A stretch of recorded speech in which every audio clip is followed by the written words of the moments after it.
फौजी की जिंदगी एक संघर्ष है, एक त्याग है। और ऐसा नहीं कि ये संघर्ष और त्याग तभी तक रहता है जब तक वो फौज में रहे, बल्कि ये संघर्ष, ये त्याग समय के साथ साथ उसके रिटायरमेंट तक भी जारी रहता है। हम बात कर रहे हैं उन रिटायर्ड फौजियों के बारे में जिन्हें सरहद पर एडजस्ट करने के बाद समाज में एडजस्ट करना एक जंग जैसा ही है, जिन्हें समाज शाबाशी तो देता है लेकिन साथ नहीं देता। एक ऐसी अनसुनी आवाज़ जो दशकों के बाद दब के रह जाती है गांव के किसी कोने में और सिमट के रह जाती है वोटर लिस्ट के पन्नों में। जब 18 से 19 साल का फौजी फौज ज्वाइन करता है ना, तो वो बिछड़ जाता है अपने समाज से, अपनी मिट्टी से, अपने गांव से, अपने आंगन से। और गांव भले अपने फौजी को भूल जाए, लेकिन एक फौजी अपने गांव को कभी नहीं भूलता।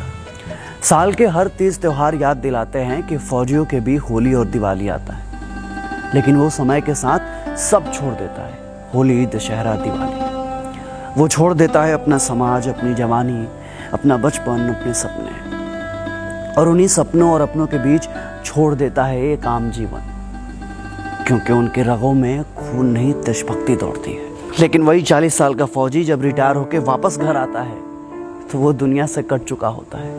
वो सोशली कट ऑफ हो जाता है समाज से।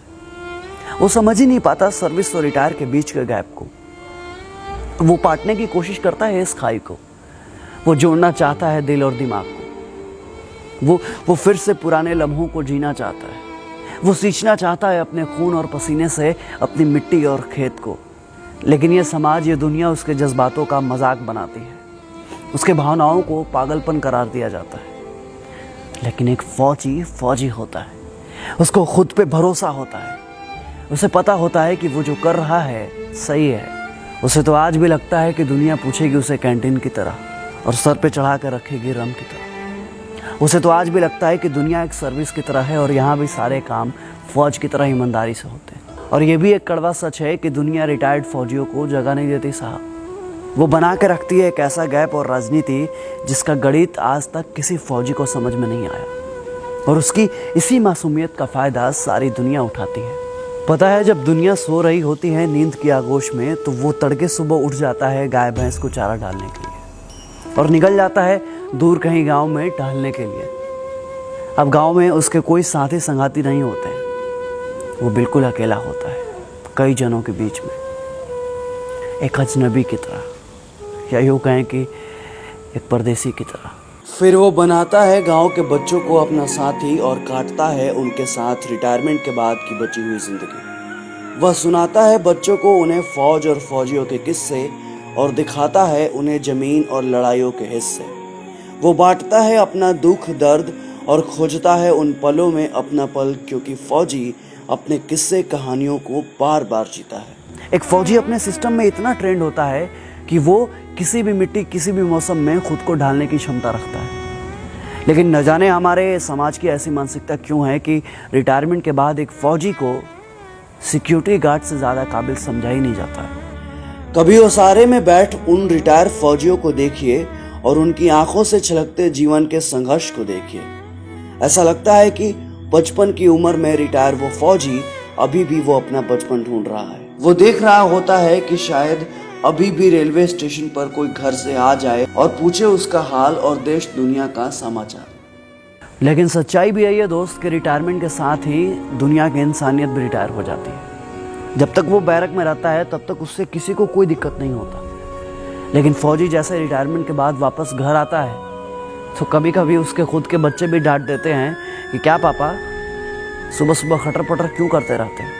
अरे आपको नींद नहीं आती तो हमारी नींद क्यों खराब करते हो? अब उन्हें कौन समझाए कि तुम्हें अच्छी नींद आ जाए, इसी चक्कर में मेरी आती हुई नींद भी चली जाती है। फिर मैं इस कोशिश में कामयाब हो जाता हूँ कि तुम्हें मेरी परेशानियों का एहसास नहीं है। आवाज़ कड़क हो इसका मतलब ये नहीं है कि दिल मोम का नहीं हो। पर यह ज़माना कैसे समझ पाएगा कि फौजी की सुबह की खटर पटर में फौजी अपने फौज की ज़िंदगी की खनक को ढूंढना चाहता है। एक फौजी के नौकरी के शुरुआती समय लड़खड़ाते घर को संभालने में ही चला जाता है और बाकी रिटायरमेंट के बाद की जिंदगी के उतार चढ़ाव से निपटने के लिए उसे आधा मिलने वाले पेंशन के आधे में ही अपना जीवन सरवाइव करना पड़ता है। बाहुबलियों के जोर जबरदस्ती और कोर्ट कचहरी के चक्कर लगाते उन फौजियों की कहानियां ये चीख चीख कर कहती है कि सादगी और ईमानदारी के नाम पर फौजियों के साथ कितना छल हुआ है। अनुशासन में स्थिर रहने वाले फौजी जब घर आते हैं तो वो शायद ये भूल जाते हैं कि जमाने की रफ्तार में लोगों की टेंडेंसी में कितना बदलाव आ गया है, और इसलिए परेड में लेफ्ट राइट करने वाले फौजी भाई लोग किसी भी गलत चीज़ के साथ लेफ्ट राइट नहीं कर पाते, और शायद इसलिए समाज उन्हें पागल कहता है। हाँ, फौजी लोग ना पागल होता है, और उनके पागलपन का अंदाज आप नहीं लगा सकते, क्योंकि वो उनका पागलपन ही है जो कठिन से कठिन परिस्थितियों में भी वो कभी दो तरफा नहीं सोचते। और ये पागलपन और जुनून चाहिए एक फौजी को, क्योंकि सियाचिन, द्रास और कार्निक जैसे जगहों पर आम इंसान नहीं बल्कि एक जुनूनी फौजी ही सरवाइव कर पाता है। लोग कहते हैं कि फौजियों का दिमाग घुटने में होता है। हाँ, आप सही सुन रहे हैं, फौजियों का दिमाग ना घुटने में ही होता है, क्योंकि तभी तो फौजी दुश्मनों के सामने घुटने नहीं टेकते। और एक बात और, ज़्यादा दिमाग वाले लोग ना सिर्फ मच्छरदानी ही संभाल सकते हैं, दुश्मन का मोर्चा नहीं। फौजियों के पास दिमाग नहीं होता, तभी तो वो -30 डिग्री सेल्सियस पर भी प्लस माइनस नहीं सोचते। एसी में रहकर जैसलमेर की गर्मी आप नहीं समझ पाएंगे साहब, और आप दिमाग की बात करते हैं। फौजी की जिंदगी में अनुशासन, ईमानदारी और अपने खून पसीने की कमाई का आत्मसम्मान उसके अंदर कूट कूट कर भरा होता है। उसकी पाई पाई में सियाचिन की सर्दी और जैसलमेर की गर्मी का कतरा कतरा मौजूद होता है। सर्विस से डिस्चार्ज होने के बाद जब वो अपने पैसे को सही समय और सही जगह पर खर्च करता है तो लोग उसे कंजूस कहकर उसके पसीने का मजाक उड़ाते हैं। जब वो किसी ऑफिस में घुसकर बाबू लोगों से घूस लेने का विरोध करता है तो लोग उसे बेवकूफ समझते हैं, लेकिन लोग जब अपने गिरेबान में झांक कर देखेंगे ना, तब उन्हें मालूम चलेगा कि असल में बेवकूफ कौन है। और अंत में जब मैं सोचता हूं कि वो जो अपनी जवानी कुर्बान करता है, जो तपस्या और त्याग करता है, आखिरकार उसे मिलता क्या है?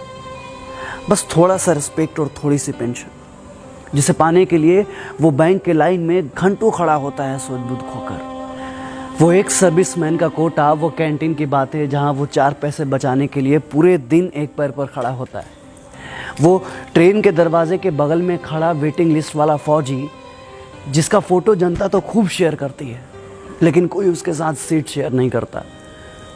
कहते हैं ना दोस्त कि जिंदगी को कम समय में जीना हो तो फौजी बनिए, क्योंकि देश के लिए दीवानापन दिल से फौजी बनने के बाद ही आता है। बातें तो खूब होती है 15 अगस्त और 26 जनवरी के दिन। लोगों में देशभक्ति का ज्वार उठता है जो कुछ ही दिन बाद भाटा की तरह शांत हो जाता है।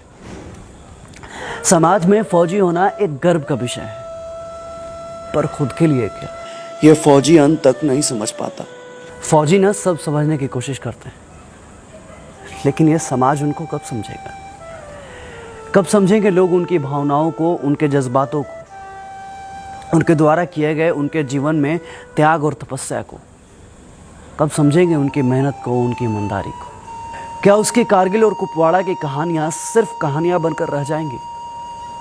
एक फौजी के लिए फौज और जिंदगी दोनों एक ही बात है। फिर समाज के लिए फौज और फौजी दो अलग अलग हैं, ऐसा क्यों?